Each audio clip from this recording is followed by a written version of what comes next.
Lightning can induce currents in nearby conductors, even if they are not directly connected to a power source. This is known as electromagnetic induction. The induced current can be strong enough to cause an electric shock or even electrocution if a person is touching the conductor. It is possible that the lightning strike induced a current in the main circuit breaker, which then caused a buzzing sound. It is also possible that the induced current caused a small arc inside the circuit breaker, which could have been the source of the buzzing sound. While it is rare, there have been cases of people being electrocuted while working on non-energized wiring during a lightning storm. In one case, a worker was installing a new electrical outlet when a lightning strike hit a nearby tree. The induced current in the wiring caused an arc that ignited the insulation on the wires, starting a fire that killed the worker. To avoid the risk of electrocution, it is important to take precautions when working on electrical wiring during a lightning storm. These precautions include firstly, staying indoors and away from windows and doors, secondly, unplugging all electrical appliances and electronic devices, and thirdly, turning off the main circuit breaker or fuse box. If you must work on electrical wiring during a lightning storm, be sure to take precautions to avoid contact with any exposed conductors. It is important to understand the nature of electrical induction. When a lightning strike occurs, it creates a rapidly changing electromagnetic field. This field can interact with conductors in its vicinity, inducing a voltage and subsequent current flow within those conductors. Even if a circuit is not directly connected to a power grid, the presence of this induced current can pose a significant hazard.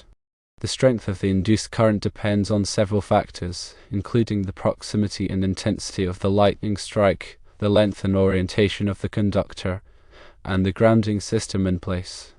In scenarios where a service is being installed but not yet connected to the utility grid, grounding becomes even more crucial. Ground rods and properly bonded metallic components help to dissipate induced currents to the earth, reducing the potential for dangerous voltage build-up. However, even with a good grounding system, a direct or nearby lightning strike can still induce substantial currents. Therefore, it is essential to treat all wiring as potentially energized during a thunderstorm, regardless of whether it is connected to the grid. The buzzing sound heard coming from the main circuit breaker is indicative of electrical activity. It could be caused by the rapid flow of induced current through the breaker's components, or by a small arc forming within the breaker due to the high voltage. Either way, it is a clear sign that the wiring is carrying current despite being disconnected from the power source. In situations like this, the circuit breaker may not function as intended. Circuit breakers are designed to protect against overloads and short circuits in a connected power system. They are not typically designed to handle the rapid, high-voltage surges caused by lightning strikes. Therefore, relying on the circuit breaker to protect against lightning-induced currents may not be sufficient. The possibility of electrocution when working on non-energized wiring during a lightning storm, though rare, underscores the need for extreme caution. The case of the worker installing an outlet highlights the unpredictable nature of lightning and the potential for induced currents to cause fires and fatalities. It is important to remember that lightning does not always strike the tallest object. It can strike nearby trees, buildings, or even the ground, and the resulting electromagnetic field can spread over a wide area. The three primary precautions of staying indoors, unplugging appliances, and turning off the main circuit breaker are crucial for minimizing the risk of electrical shock during a thunderstorm. Staying indoors provides a physical barrier against direct lightning strikes and reduces exposure to induced currents.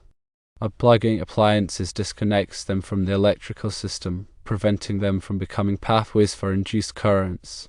Turning off the main circuit breaker isolates the entire electrical system from the grid, further reducing the risk of induced currents flowing through the wiring.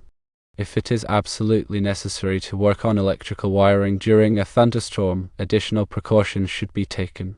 These include using insulated tools, wearing rubber gloves and boots, and avoiding contact with any exposed conductors. It is also advisable to have a second person present to monitor the situation and provide assistance in case of an emergency.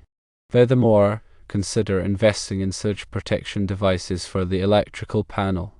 Surge protectors can help to divert excess voltage caused by lightning strikes away from sensitive electronic equipment. However, surge protectors are not a substitute for the other precautions mentioned above. They are designed to protect against smaller surges and may not be effective against a direct or nearby lightning strike. When working on electrical systems, it is also crucial to be aware of the specific weather conditions in the area. Tampa, Florida, for example, is known for its frequent thunderstorms, especially during the summer months. Therefore, it is important to check the weather forecast before starting any electrical work and to be prepared to stop work and seek shelter if a thunderstorm approaches. Local weather services can provide detailed information about lightning activity and thunderstorm warnings. Paying attention to these warnings and taking appropriate precautions can significantly reduce the risk of electrical shock. In addition to the precautions mentioned above, it is also important to have a thorough understanding of electrical safety principles. This includes understanding the concepts of voltage, current, resistance, and grounding, as well as the proper use of personal protective equipment. Electrical safety training courses are available from various organizations and can provide valuable knowledge and skills for working safely with electricity. When working with electrical wiring, it is always best to err on the side of caution. If there is any doubt about the safety of the situation, it is best to stop work and seek the advice of a qualified electrician. A qualified electrician has the knowledge, skills, and experience to assess the risks and take appropriate precautions. In addition, regular inspections of the electrical system can help to identify potential hazards and ensure that the system is functioning safely. These inspections should be performed by a qualified electrician and should include checking the grounding system, the wiring, and the circuit breakers. The information provided here is intended for general guidance only and should not be considered a substitute for professional advice. Always consult with a qualified electrician or electrical engineer before performing any electrical work. Furthermore, it is important to be aware of and comply with all applicable electrical codes and regulations. These codes and regulations are designed to ensure the safety of electrical installations and to protect people from electrical hazards. In the United States, the National Electrical Code, or NEC, is the most widely adopted set of electrical codes.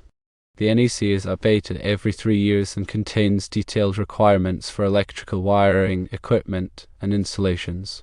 Local jurisdictions may also have their own electrical codes and regulations that must be followed. It is important to familiarize yourself with these codes and regulations before performing any electrical work. Article 250 of the NEC covers grounding and bonding requirements. These requirements are essential for ensuring the safety of electrical systems and for protecting against electrical shock. Grounding provides a low impedance path for fault current to flow back to the source, causing the circuit breaker to trip and to energize the circuit. Bonding connects all metallic components of the electrical system together, creating an equipotential plane that minimizes the risk of voltage differences. Section 250.4 outlines general requirements for grounding and bonding. It specifies that all electrical systems must be grounded in a manner that is permanent and effective. It also specifies that all metallic components of the electrical system must be bonded together. Section 250.52 covers grounding electrodes.